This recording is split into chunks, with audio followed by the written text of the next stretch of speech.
শেষ চৌত্রের ঘ্রাণ লেখিকা নূরজাহান আক্তার আলো পর্ব ৬। এই যে মিস, শাহরিয়ার ভাই কি বাসায় আছে?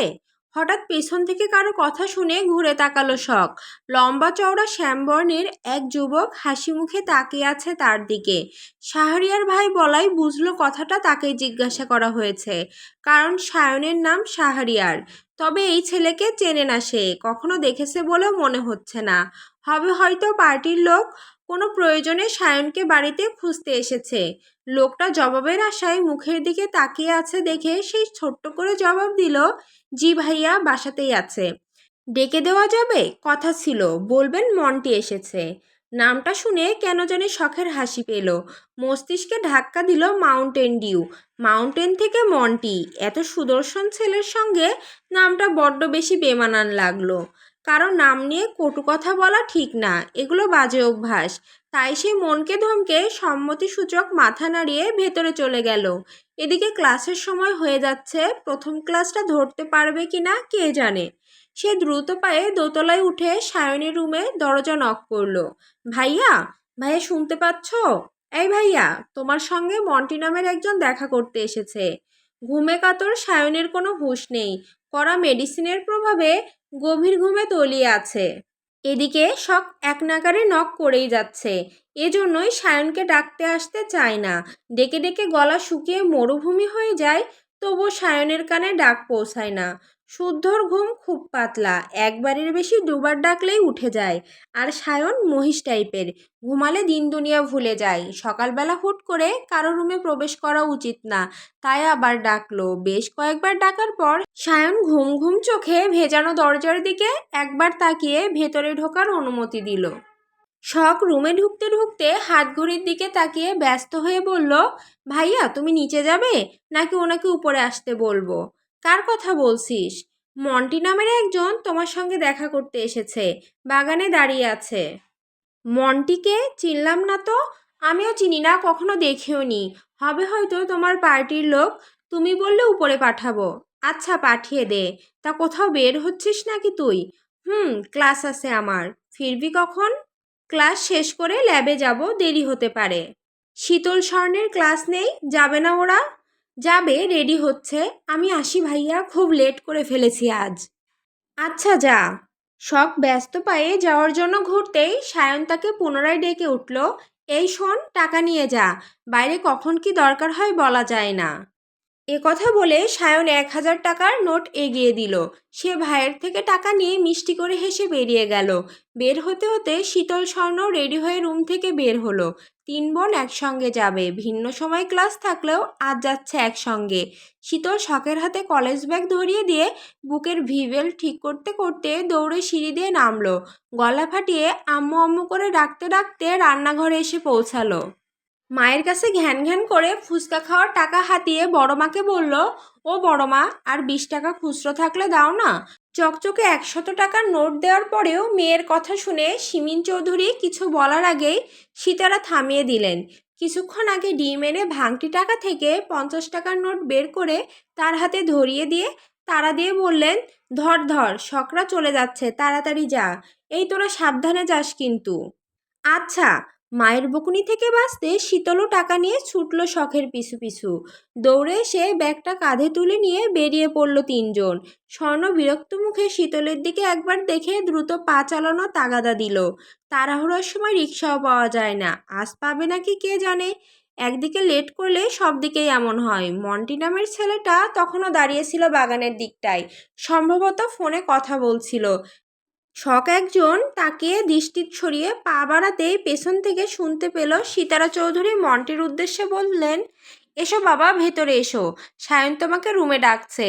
ওনার কথা শুনে মন্টি সীতারা চৌধুরীর পেছন পেছন বাড়ির দিকে পা বাড়ালেও তার নজর ছিল চৌধুরী বাড়ির মেয়েদের দিকে। তিনটে পুতুল যেন চোখের সামনে। ছোটটা কি একটু বেশি সুন্দরী নাকি? নাম কি তার? কোন ক্লাসে পড়ে? স্কুলের গণ্ডি পেরিয়েছে তো? চৌধুরী নিবাসের মেয়েরা দেখতে এত সুন্দরী জানতো না সে। এজন্যই কি তার বাবা তাকে বলেছিল, যাচ্ছ যাও, তবে চৌধুরীদের মেয়েদের দিকে নজর দিও না। মেয়েগুলো ভালো হলেও ভাই দুটো ডেঞ্জারাস।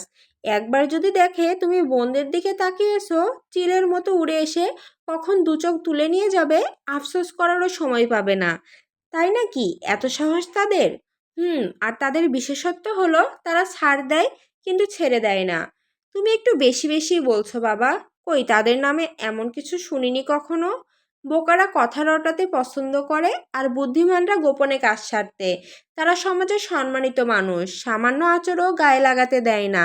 আর শাহরিয়ার রাজনীতির মানুষ, সে বাড়িতে ভদ্র কিন্তু বাহিরের আস্ত হয় না। যতটুকু জানি সে কারো গায়ে হাত তুলে হাত নোংরা করে না, সরাসরি মাটিতে গেড়ে গলায় ছুরি চালায়। বাবার কথায় সে হেসেছিল, কারণ তার মনে হচ্ছিল বাবা তাকে মজা করে কথা বলেছিল। কারণ এগুলো বছর বিদেশ থাকলেও মেয়ে লিখেছে জড়ায়নি কখনো, কেউ বলতে পারবে না কখনো মেয়েদেরকে কটূক্তি করেছে।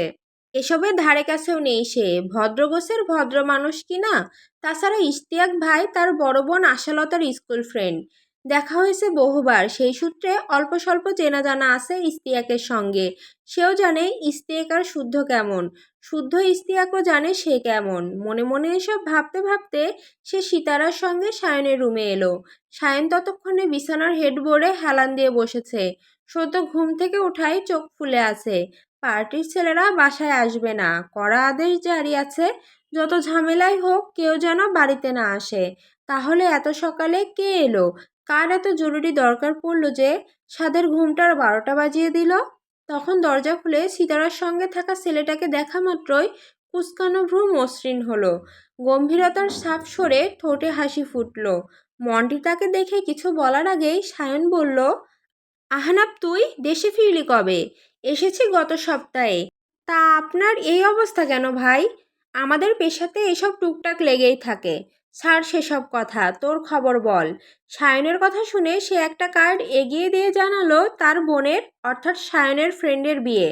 আশালতা অবশ্যই তাকে যেতে বলেছে। বোনের কার্ড বিলানোর দায়িত্বটা তার ঘাড়ে পড়েছে, তাই আসতে হলো আর কি। সায়ন হেসে ব্যান্ডেজ করা হাতে কার্ড খুলতে গিয়ে থেমে গেল। সে খুলতে পারছে না দেখে আহনাব কার্ড খুলে দিলে বরের নামধাম দেখলো, খোঁজ খবর নিল। তারপর সে ভিডিও কলে আশালতাকে ফোন করে কিছুক্ষণ ফাজলামি করলো। সিতারা চৌধুরী চা নাস্তা দিয়ে গেলেন। তারা খেতে খেতে কিছুক্ষণ গল্প করে আহনাব বিদায় নিয়ে চলে গেল। শখ শীতল স্বর্ণ কিছুক্ষণ দাঁড়িয়ে থেকেও রিক্সা পেল না। শখের প্রথম ক্লাস আজ মিস হয়ে গেল। আর কিছুক্ষণ দাঁড়িয়ে একটা রিক্সা পেয়ে তারা চটজলদি উঠে বসলো। শীতল ছোট বিধায় বসলো শখের কোলের উপর, নতুবা বসে সিটের উপরে। ভাঙা রাস্তায় সিটের উপরের অংশে বসলে কেমন যে লাগে, যে বসে সেই জানে। একদিন ফাঁকা অংশ দিয়ে ধপাস করে পড়ে গিয়েছিল শীতল, হাত ছিলে কি একটা অবস্থা। তারপর থেকে শখ জোর করে হলেও তাকে কোলে বসায়। আজ লেট হওয়াতেই বিরক্তি প্রকাশ করতে করতে কিছু দূর গিয়ে শখ ভাড়া দিয়ে নেমে পড়ল। ওদেরকে সাবধানে যেতে বলে দ্রুত পায়ে ছুটল 4তলার ক্লাসের দিকে। ক্লাস মিস করলেও নোট মিস করা যাবে না, একটা নোট মিস গেলে চাপ বেড়ে যায়, তাই সে রোজগার পড়ার রোজগার সারে। এদিকে আর কিছু দূর গিয়েও স্বর্ণেও নেমে গেল। সেও শীতলকে সাবধানে যেতে বলে সেও ছুটল জারুল তলায়। তার ফ্রেন্ডরা সেখানে বসে আড্ডা দিচ্ছে। ক্লাস শুরু হতে এখনও দেরি আছে। কিছুক্ষণ আড্ডা দিয়ে তারপর দল বেঁধে যাবে ক্লাস করতে। এটাই তো ভার্সিটি লাইফের আসল মজা। বোনকে যেতে দেখে শীতল আরাম করে বসলো। ঘাড় ঘুরিয়ে ডানে বাঁয়ের মানুষ দেখলো, পাখি দেখলো, রাস্তা দেখলো, পথের ধারে ফুটে থাকা ফুলের রং দেখলো। এভাবে 10 মিনিট পর সেও তার কলেজের গেটে গিয়ে নামলো। ভাড়া তখন ছক দিয়েছে, তার টাকা বেঁচে গেল দেখে খুশি হলো। সে ব্যাগটা কাঁধে নিয়ে পা বাড়ালো গেটের দিকে। তার বেস্ট ফ্রেন্ড কিয়ারা তার জন্যই অপেক্ষা করছিল। তাকে দেখে কিয়ারা খ্যাক করে কিছু বলার আগেই কিছু পড়ার শব্দে দুজন ঘাড় ঘুরিয়ে তাকালো। একটা ছেলে বাইক নিয়ে পড়ে গেছে। বাইকের অবস্থা খুব খারাপ, পিচ ঢালা রাস্তায় এভাবে পড়ায় ছিলে ছুটে গেছে হাত পা। শীতল চুইংগাম চিবাতে চিবাতে ছেলেটাকে ভালো করে দেখলো। এই ছেলেকে তাদের বাগানের কাছে দাঁড়িয়ে থাকতে দেখেছিল। পথচারীরা তাকে ধরে তুলছে দেখে সে আর গেল না। চেনা না জানা না, আর অনেকেই সাহায্য করছে। সে ছোট্ট মানুষ, কে না পারবে এত বড় একজন মানুষকে টেনে তুলতে, না পারবে তার নামি দামি বাইকটা দাঁড় করাতে। তাই কিয়ারার সঙ্গে ভেতরে চলে গেল। কলেজের মাঠে চলছে আরেকটা সার্কাস। বিদেশি কজন ছেলে সাদা স্যান্ডো গেঞ্জি, সাদা লুঙ্গি ও মাথায় লাল গামছা বেঁধে হেঁটে বেড়াচ্ছে। তারা বিদেশি পর্যটক, মাত্র কিছুদিন হলো বাংলাদেশ এসেছে। এখানে সে বাঙালিদের ঐতিহ্যবাহী পোশাক পরে বাংলাদেশ ঘোরার ইচ্ছে পোষণ করেছে। শিক্ষকরা তাদের অ্যালাউ করেছে। তারা অবশ্য হাঙ্গামা করছে না, আগ্রহ ভরে শুধু দেখছে। মাঝে মধ্যে ছবি তুলছে, কখনো নিজেরা বকবক করছে। তাদের দিকে কৌতূহলবশত তাকিয়ে আছে কলেজের অনেক স্টুডেন্ট। হাঁটতে হাঁটতে শীতলের হঠাৎ দৃষ্টি আটকে গেল কামরানের দিকে। এই কামরান ছেলেটা শুদ্ধর ঘনিষ্ঠ ফ্রেন্ড। সেও গবেষক এবং শুদ্ধর সঙ্গে থাকে এক ফ্ল্যাটে। তার তো এখানে থাকার কথা নয়, তাহলে সে এখানে কেন? আর এই বিদেশিদের সঙ্গেই বা কেন?